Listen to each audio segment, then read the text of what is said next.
Ya, Pak Yusuf, tadi ada beberapa langkah nih yang sudah disiapkan oleh pemerintah untuk menjaga risiko utang terhadap keuangan negara sendiri. Seperti yang pertama tadi, fleksibilitas dari biaya instrumen utang dengan pinjaman yang lebih efisien. Bagaimana Anda melihat langkah pertama ini? Coba kita bedah satu persatu nih, Pak Yusuf, silakan.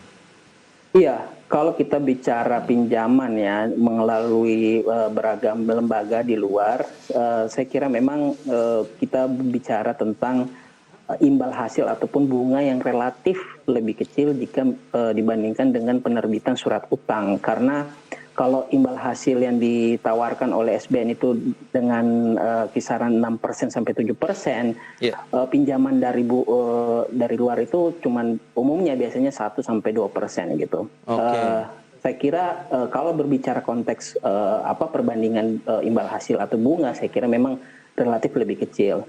baik. Namun kelemahan dari pinjaman dari luar ini adalah pertama, kita tentu tidak leluasa dalam menentukan apa yang kemudian harus kita bisa biayai melalui utang tersebut. Tidak seperti kalau ketika kita menerbitkan surat utang. Biasanya Iya, pinjaman itu sudah ada melalui program, misalnya program peningkatan skill tenaga kerja misalnya, itu sudah satu paket dan memang sudah tidak bisa diutak-atik. Itu yang pertama, artinya dalam sisi program memang tidak luas dibandingkan penerbitan surat utang. baik. Yang kedua, ada komitmen fee yang harus dibayarkan oleh pemerintah kalau seandainya pemerintah tidak tepat sasaran dalam mencairkan bantuan yang sudah disepakati sebelumnya gitu.